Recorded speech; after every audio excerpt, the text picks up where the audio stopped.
વિદ્યાર્થી મિત્રો, આપણે અગાઉના લેક્ચરની અંદર ડીએનએ વિશે જાણકારી મેળવી, ડીએનએનું ત્રિપરિમાણીય મોડેલ, ડીએનએની રચના કઈ રીતે આવી હોય છે એની વાત કરી. ત્યારબાદ આપણે વાત કરી હતી ડીએનએના સ્વયંજનનની, મતલબ કે એક ડીએનએ પોતાની જેવું બીજું ડીએનએ નિર્માણ કરે આ બાબતની વાત કરી હતી. ડીએનએ નવું ડીએનએ બનાવે આ પ્રક્રિયા એટલે સ્વયંજનન, એની પણ આપણને ખ્યાલ છે. અને આ સ્વયંજનનની પ્રક્રિયા કઈ રીતે થાય છે તો એ મેસલસન અને સ્ટાલના પ્રયોગ દ્વારા આપણે એ પણ જાણ્યું કે ડીએનએનું સ્વયંજનન અર્ધ રૂઢિગત પ્રકારે થતું જોવા મળે છે, કે જેમાં નવા બનતા ડીએનએમાં એક શૃંખલા પિતૃ ડીએનએની હોય અને એક શૃંખલા નવનિર્મિત હોય. એટલે આ પ્રકારે અર્ધ રૂઢિગત રીતે ડીએનએ સ્વયંજનન પામે છે એનો આપણને ખ્યાલ છે.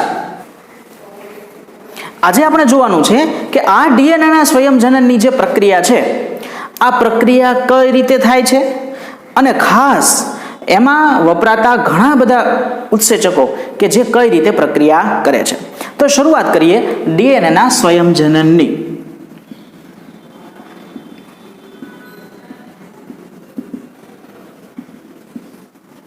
ડીએનએનું સ્વયંજનન.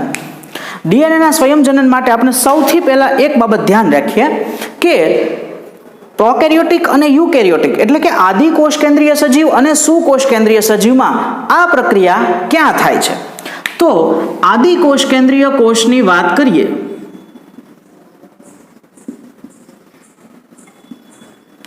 આદિ કોષ કેન્દ્રીય સજીવો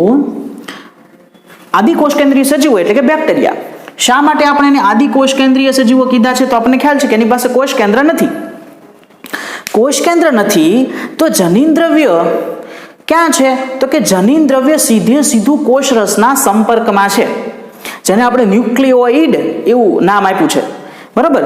તો આ સ્વયંજનનની પ્રક્રિયા આદિ કોષ કેન્દ્રીય સજીવમાં ક્યાં થાય છે તો કે આદિ કોષ કેન્દ્રીય સજીવમાં આ સ્વયંજનનની પ્રક્રિયા છે એ કોષ રસમાં થાય છે.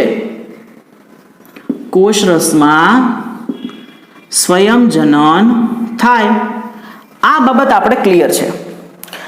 એની સામે આપણે યુકેરિયોટિક એટલે કે સુકોષ કેન્દ્રીય સજીવો, સુકોષ કેન્દ્રીય સજીવોની જો વાત કરીએ તો આ સુકોષ કેન્દ્રીય સજીવો કે જેમાં કોષ કેન્દ્ર છે, અને કોષ કેન્દ્ર છે એટલે આપણને ખબર છે કે કોષ કેન્દ્રની અંદર જ બધું જનીન દ્રવ્ય એટલે કે ડીએનએ રહેલું છે. તો આ સ્વયંજનનની પ્રક્રિયા સુકોષ કેન્દ્રીય સજીવમાં ક્યાં થાય તો સુકોષ કેન્દ્રીયમાં સજીવોમાં આ પ્રક્રિયા કોષ કેન્દ્રની અંદર થાય છે, કોષ કેન્દ્રમાં થાય. ક્યારે થાય તો આપણને એ પ્રશ્ન થાય કે શું ડીએનએનું સ્વયંજનન બધા કોષોમાં થાય જ? એ જરૂરી નથી. ડીએનએનું સ્વયંજનન કયા કોષોમાં હંમેશા થાય તો કે એવા કોષો કે જે વિભાજન પામવાના છે આ કોષોમાં ડીએનએનું સ્વયંજનન થતું જોવા મળે છે. એટલે વિભાજનશીલ કોષોની અંદર ડીએનએ જે છે એ બેવડાય છે, સ્વયંજનન થાય છે. શા માટે? કારણ કે અડધું ડીએનએ જે છે એ બાળકોષમાં વહેંચવાનું થાય છે. અને વળી એ કેવું હોવું જોઈએ તો કે આ પિતૃકોષમાં જેટલું હોય એટલું ને એટલું બંને સંતતિ કોષને આપવું હોય તો પહેલા ડબલ કરવું પડે ને, સ્વયંજનન કરવું પડે ને. તો જ્યારે કોષ સક્રિય વિભાજનશીલ હોય એવા કોષોની અંદર હંમેશા સ્વયંજનન થતું જોવા મળે. બરાબર. તો આપણે વાત કરીએ ક્યારે થાય તો કે જ્યારે કોષ વિભાજન કરવાનો હોય ત્યારે. કોષ વિભાજન કરવાનો હોય ત્યારે તો કે કોષ વિભાજનની આપણને ખબર છે કે કોષ વિભાજન આપણે ભણ્યા છીએ, કોષના ચોક્કસ તબક્કા છે. કોષ ચક્ર યાદ આવે છે? કોષ ચક્ર. કોષ ચક્રના તબક્કાઓ કયા કયા? બરાબર. તો આંતરાવસ્થા, G1, S, G2 અને પછી વિભાજન તબક્કો. આટલા તબક્કામાં આપણે કોષ ચક્રને વહેંચીએ છીએ. એમાંથી કોઈ એક અવસ્થામાં કોષ હોય તો ખરેખર ડીએનએનું સ્વયંજનન છે એ કયા તબક્કામાં થાય છે તો S તબક્કામાં આ પ્રક્રિયા થતી જોવા મળે છે. ક્યારે થાય તો કે S તબક્કામાં. S તબક્કામાં ડીએનએનું સ્વયંજનન થાય. S તબક્કો એટલે કે સિન્થેસિસ ફેઝ. બરોબર, સંશ્લેષણાત્મક તબક્કો એવું પણ એને કહેવામાં આવે. શેનું સંશ્લેષણ થાય? તો કે નવા ડીએનએનું સંશ્લેષણ થાય. તો જે કોષ વિભાજન પામવાનો હોય તેમાં એસ તબક્કા દરમિયાન ડીએનએનું સ્વયંજનન થાય. આદિ કોષ કેન્દ્રીય સજીવમાં સીધું કોષરસના સાથે સંપર્કમાં છે ડીએનએ, જ્યારે સુકોષ કેન્દ્રીય સજીવમાં ડીએનએ છે એ કોષ કેન્દ્રની અંદર રક્ષાયેલું છે અને ત્યાં જ એનો એસ તબક્કા દરમિયાન સ્વયંજનન છે એ થઈ જાય. અને ત્યાર પછી સ્વયંજનન થયા બાદ ડીએનએનું જે પ્રમાણ છે એ ડબલ થઈ જાય. આ ડબલ પ્રમાણમાંથી અડધું વહેંચવામાં આવે એટલે વળી પાછું મૂળ સાઇઝ એટલે કે મતલબ કે મૂળ પ્રમાણ છે એ ડીએનએનું પ્રાપ્ત થાય. બરોબર, તો આ ડીએનએના સ્વયંજનનની વાત છે. હવે ડીએનએનું સ્વયંજનનની પ્રક્રિયા છે એ આખી કેવી પ્રક્રિયા છે? તો કે આ પ્રક્રિયા છે એ બહુ જટિલ પ્રક્રિયા કહેવામાં આવે છે. જટિલ અને બહુચરણીય.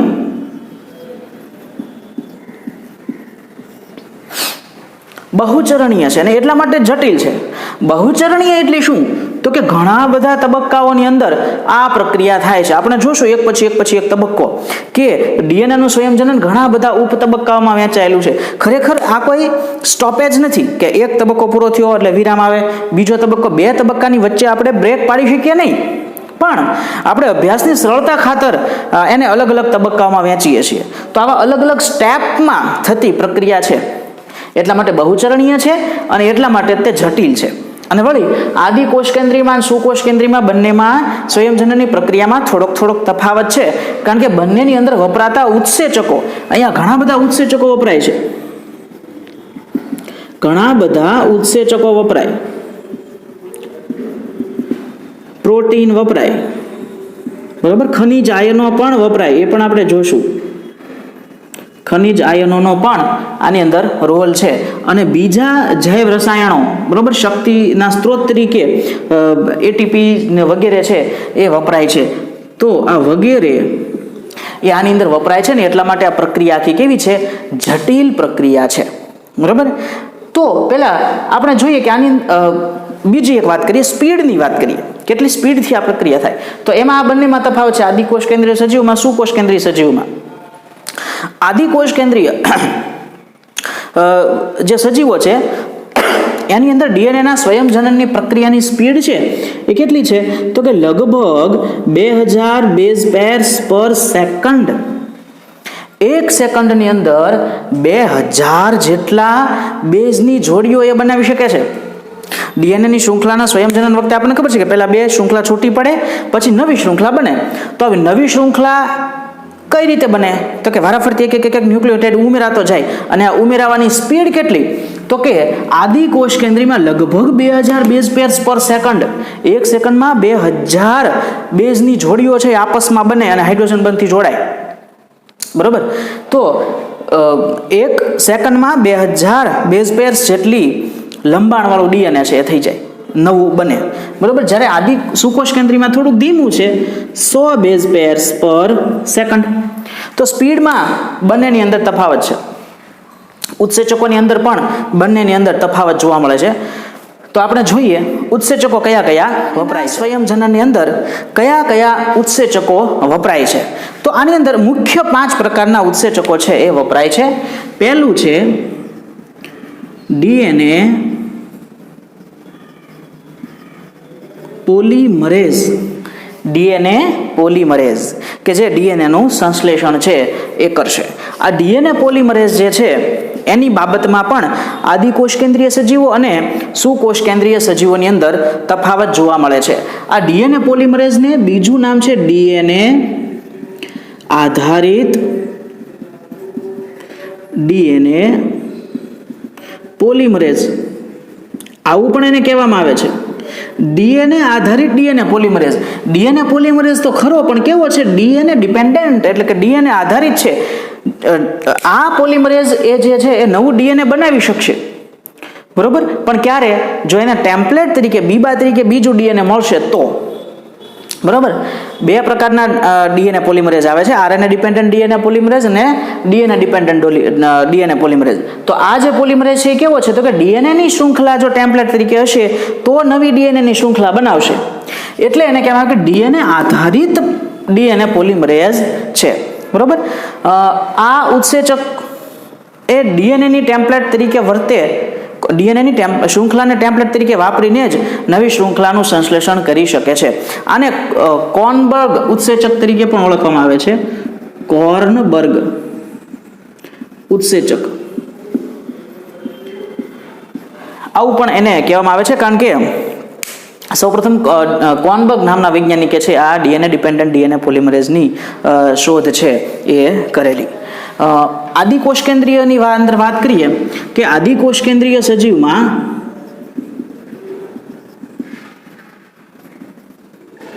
કેટલા જો ડીએનએ પોલિમરેઝ છે ને એ કોઈ એક ઉત્સેચક નથી, પણ એના ઘણા બધા પ્રકાર છે અને એ દરેક પ્રકાર ડીએનએ પોલિમરાઇઝેશનની પ્રક્રિયામાં કંઈકનો કંઈક ફાળો આપતો હોય છે. તો આદિકોષ કેન્દ્રીય સજીવો છે એમાં 3 પ્રકારના ડીએનએ પોલિમરેઝ વપરાય છે.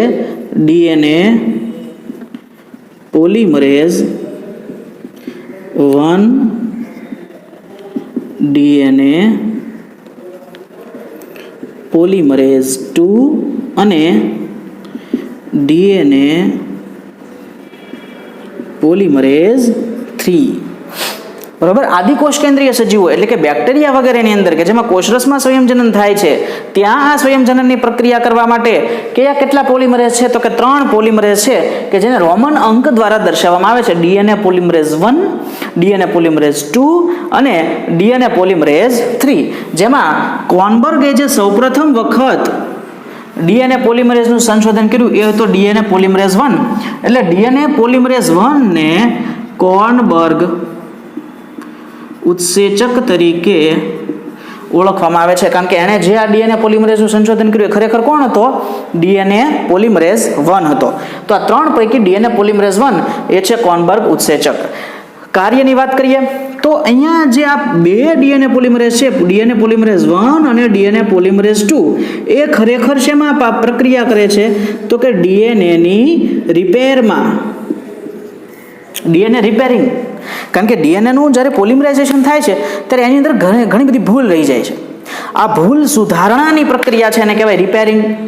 તો એ ડીએનએ રિપેરિંગની પ્રક્રિયા છે એ 1 અને 2 કરે છે. ખરેખર જે પોલિમરાઇઝેશનની પ્રક્રિયા છે ને, ન્યુક્લિયોટાઇડ એક પછી એક ઉમેરવા, સામેની શૃંખલામાં જે ક્રમ છે એ પ્રમાણે નવા ન્યુક્લિયોટાઇડ ઉમેરવાની પ્રક્રિયા જે કરે છે એ આ ડીએનએ પોલિમરેઝ 3 છે. એટલે આ પોલિમરાઇઝેશન ની પ્રક્રિયા કરે છે. બહુલીકરણની પ્રક્રિયા, ખરેખર નવી ટેમ્પલેટ શૃંખલા નિર્માણ કરવાનું કાર્ય, પોલિમરાઇઝેશનનું કાર્ય જે છે એ કોણ કરે છે? DNA polymerase 3. કોનામાં? આદિકોષ કેન્દ્રીય સજીવોની અંદર આ ડીએનએ પોલિમરેઝના 3 પ્રકાર. સુકોષ કેન્દ્રીયમાં, તો સુકોષ કેન્દ્રીય સજીવમાં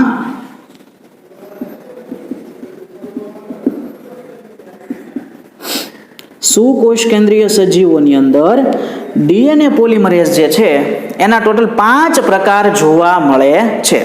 બરોબર. યુકેરિયોટ્સ એટલે કે સુકોષ કેન્દ્રીય સજીવમાં 5 પ્રકારના ડીએનએ પોલિમરેઝ હોય છે. આનું નામ છે DNA polymerase alpha, DNA polymerase beta, DNA polymerase gamma,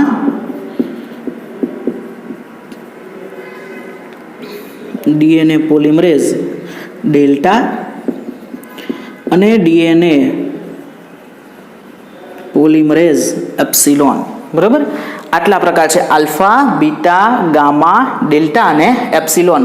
5 પ્રકારના ડીએનએ પોલિમરેઝ ભેગા થઈ અને ડીએનએના પોલિમરાઇઝેશનની પ્રક્રિયા જે છે એ આખી પૂરી કરે છે. આમાં આપણે એના કામની વાત કરીએ તો ડીએનએ પોલિમરેઝ આલ્ફા છે એ સ્વયંજનનની શરૂઆત કરે છે. સ્ટાર્ટ કોના દ્વારા થાય? તો કે સ્ટાર્ટ છે એ આના દ્વારા થાય છે, ડીએનએ પોલિમરેઝ આલ્ફા દ્વારા. બરોબર. ડીએનએ પોલિમરેઝ બીટા છે એનું કામ છે ડીએનએ રિપેરિંગ, ડીએનએ રિપેર એટલે કે ભૂલ સુધારણા, ભૂલથી કોઈ નવો ન્યુક્લિયોટાઇડ, આને આપણે સમારકામ એવું પણ કહીએ. સમારકામનું એનું કામ છે કે ભૂલથી કોઈ નવો જુદો ન્યુક્લિયોટાઇડ ઉમેરાઈ ગયો હોય તો એને દૂર કરીને વળી પાછો સાચો ન્યુક્લિયોટાઇડ છે એ એની અંદર ઉમેરવો, બરાબર.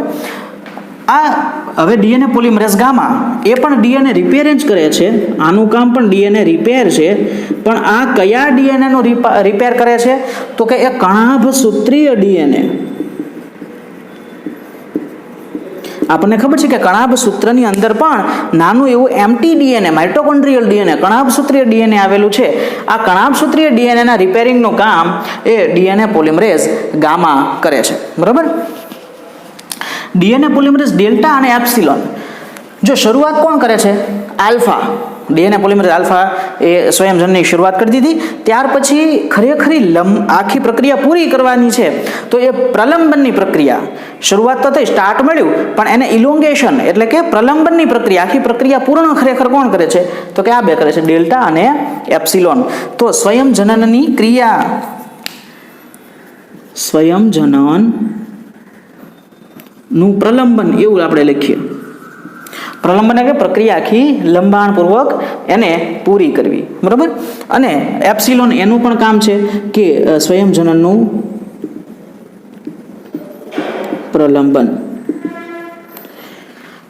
પણ આ જે એપ્સિલોન છે એ ચોક્કસ પ્રકારના હેલા કોષો જેને કહેવામાં આવે છે, આ હેલા કોષો જે છે એની અંદર પોલિમરાઇઝેશન એક્ટિવિટી કરતા હોય છે, એના પ્રલંબનની અંદર જવાબદાર છે, બરાબર. તો આ સુકોષ કેન્દ્રીય સજીવોની વાત થઈ. તો યાદ રાખવાની બાબત છે કે આદિકોષ કેન્દ્રીય સજીવમાં ડીએનએ પોલિમરેઝના 3 પ્રકાર છે, ડીએનએ પોલિમરેઝ 1, પોલિમરેઝ 2, પોલિમરેઝ 3, જેમાંથી ખરેખર કામ પોલિમરાઇઝેશનનું 3 કરે છે. સુકોષ કેન્દ્રીય સજીવમાં ડીએનએ પોલિમરેઝ જે છે એના 5 પ્રકાર છે. શરૂઆત કરે છે આલ્ફા, પૂરી કરે છે ડેલ્ટા અને એપ્સિલોન. એમાં ખાસ કરીને મોટા ભાગના કોષોમાં આલ્ફા શરૂઆત કરે અને ડેલ્ટા એ લંબાણપૂર્વક પૂરી કરે, જ્યારે અમુક હેલા કોષો છે એની અંદર આલ્ફા શરૂઆત કરે પણ એપ્સિલોન પૂરી કરે, બરાબર. તો આ થઈ ડીએનએ પોલિમરાઇઝેશનની પ્રક્રિયા. આપણે જોયું કે ખૂબ ઝડપી પ્રક્રિયા છે. આદિકોષ કેન્દ્રીય સજીવમાં તો કેટલી છે તો કે 2000 બેઝ પેર્સ પર સેકન્ડ, એક સેકન્ડમાં 2000 જેટલા ન્યુક્લિયોટાઇડની જોડીઓ બનાવી દે. પણ ભૂલ થાય એનું રિપેરિંગ કરે ડીએનએ પોલિમરેઝ 1 અને ડીએનએ પોલિમરેઝ 2, છતાં એનાથી એ ભૂલ થઈ જાય તો પછી એ વિકૃતિ તરીકે આગળ સંતતિમાં ઉતરી આવી શકે. વિકૃતિ વ્યક્ત પણ થાય, અવ્યક્ત પણ રહે. વ્યક્ત થાય તો સારી પણ હોય અને ખરાબ પણ હોય. સારી હોય તો એ ઉત્ક્રાંતિ માટે આગળ જવાબદાર છે. અહીંયા પણ છે, પણ આમાં પ્રક્રિયા ધીમી થાય છે, બરાબર. ધીમે ધીમે પ્રક્રિયા કરે છે. 100 બેઝ પેર્સ પર સેકન્ડ છે, આના કરતાં ઘણી બધી ઝડપ ઓછી છે, પણ અહીંયા વિકૃતિ થવાના ચાન્સીસ બહુ ઓછા છે, કારણ કે ધીમી પ્રક્રિયા એમ બહુ ઝડપી છે, પણ સાપેક્ષમાં આદિકોષ કેન્દ્રીય કરતા આની પ્રક્રિયા છે એ ધીમી છે, બરાબર. એટલે ચોકસાઈ છે એ સુકોષ કેન્દ્રીય સજીવમાં વધારે જોવા મળે છે. તો આ ડીએનએ પોલિમરેઝ એક ઉત્સેચક વપરાણો. ત્યાર પછી કયા ઉત્સેચકો વપરાય તો ત્યાર પછી છે ડીએનએ લિગેઝ, બીજો ઉત્સેચક. ડીએનએ લિગેઝ. ડીએનએ લિગેઝ વિશે પણ આપણે વાત કરશું.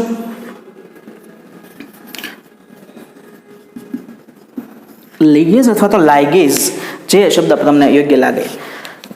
ડીએનએ લિગેઝ લાઇગેશનની પ્રક્રિયા એટલે આપણને ખબર છે કે જોડવાની પ્રક્રિયા છે, જોડવું. તો આ જોડવાની પ્રક્રિયા સાથે સંકળાયેલ છે.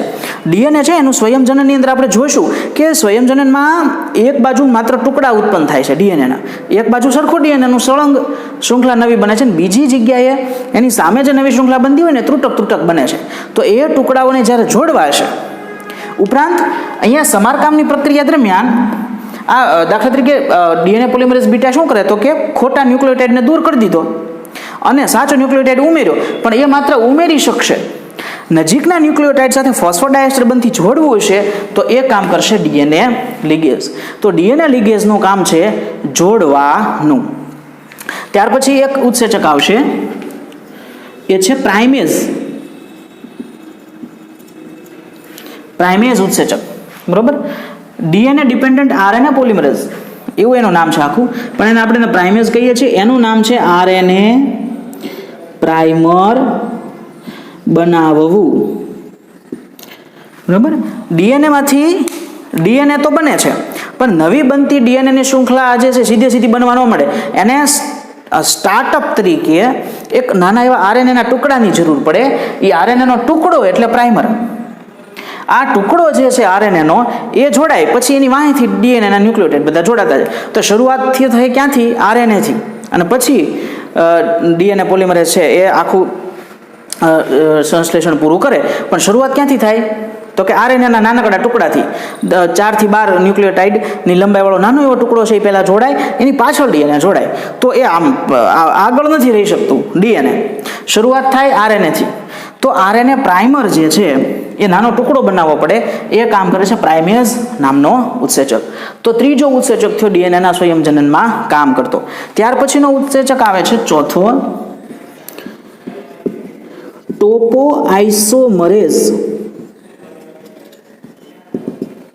ટોપોઆઇસોમરેઝ આની વાત કરશું. ટોપોઆઇસોમરેઝ એટલે શું? તો કે એનું કામ શું છે? તો કે એનું કામ છે ડીએનએની શૃંખલાને રિલેક્સ કરવાનું કામ છે. દાખલા તરીકે ડીએનએની શૃંખલા જે છે એના ખબર છે આપણને કુંતલ ચડેલા છે, વળ છે. હવે જ્યારે એને ખોલીએ છીએ, ડીએનએની બે શૃંખલા જ્યારે છૂટી પડે ત્યારે એ વળ છે એ કોને લાગુ પડે? તો કે તમે ઘણીવાર અનુભવ કર્યો છે કે કોઈ પણ એક વળ ચડેલી દોરી હોય, એક છેડેથી તમે એને પકડી રાખો, બીજે છેડેથી તમે એના બે છેડા ખોલવા પ્રયત્ન કરો તો એ વળની સંખ્યા તો એટલી ને એટલી જ રહે. બરોબર? માત્ર તમે ખોલો છો એટલે જે ખુલેલો ભાગ છે એની સામેનો ભાગ, નીચેનો ભાગ છે એમાં ટેન્શન એટલે કે તણાવ ઉત્પન્ન થાય.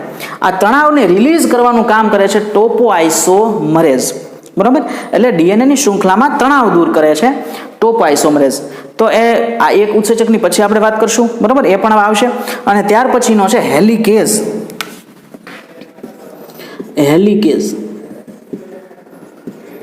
હેલિકેઝ ઉત્સેચક. હેલિકેઝ શું કરશે? ડીએનએની બે શૃંખલાને ખોલશે. હેલિકેઝ ખોલે એટલે બંને છેડા કે જ્યાં છે ત્યાં શું થાય? તો કે વળ ચડે એના કારણે તણાવ ઉત્પન્ન થાય. એ તણાવ ટોપોઆઇસોમરેઝ દૂર કરે. ત્યાર પછી પ્રાઇમેઝ છે એ ખુલેલી શૃંખલા પાસે નાનકડું એવું આરએનએનું પ્રાઇમર જોડે. આરએનએનું પ્રાઇમર જોડાય, પ્રાઇમેઝ દ્વારા બને. પછી ડીએનએ પોલિમરેઝ જે છે એ આદિકોષ કેન્દ્રીય હોય કે સુકોષ કેન્દ્રીય, જેમાં જે લાગુ પડતો હોય એ આખી ડીએનએની શૃંખલા બનાવશે. એક બાજુ સતત બનશે, એક બાજુ ટુકડા થશે. ટુકડા હોય એને જોડશે, લિગેઝ. બરોબર? તો મુખ્ય આટલા ઉત્સેચકો છે એ ડીએનએના સ્વયંજનનની પ્રક્રિયામાં વપરાતા હોય છે. હવે આપણે જોવાનું છે સ્વયંજનનની ક્રિયાવિધિ કઈ રીતે થાય છે. તો આ ક્રિયાવિધિ છે એ ઘણા બધા સ્ટેપમાં આપણે લખ્યું હતું આગળ કે બહુચરણીય પ્રક્રિયા છે, એક કરતાં વધારે સ્ટેપમાં થતી પ્રક્રિયા છે. તો એ કયા કયા સ્ટેપમાં થાય છે એ આપણે આગળના લેક્ચરમાં જોશું. આપણે આજે જોયું કે ડીએનએની સ્વયંજનનમાં કયા કયા ઉત્સેચકો વપરાય છે, એનું શું કામ છે. ખાસ યાદમાં રાખવાનું કે ડીએનએ પોલિમરેઝ જે છે એ મુખ્ય કામ કરવાવાળા ઉત્સેચક છે. બરોબર? કે જેના આદિકોષ કે કેન્દ્રીય કોષમાં 3 પ્રકાર અને સુકોષ કેન્દ્રીયમાં 5 પ્રકાર. બરોબર? ત્યાર પછી ડીએનએ લિગેઝ કે જે ડીએનએના ટુકડાને જોડે, પ્રાઇમેઝ કે જે આરએનએના પ્રાઇમરની નિર્માણ કરે ને પ્રાઇમર જ તે શરૂઆત કરે પાછળ ડીએનએની શૃંખલાના બનવાની, ટોપોઆઇસોમરેઝ કે જે વળ ચડવાથી જે તણાવ ઉત્પન્ન થયો છે એને રિલીઝ કરે, અને હેલિકેઝ કે જે બે શૃંખલા જે છે વળ ચડેલા છે એને ખોલે છે. ખોલે તો જ નવી શૃંખલા બને ને, તો ખોલવાનું કામ કરે છે. બરોબર?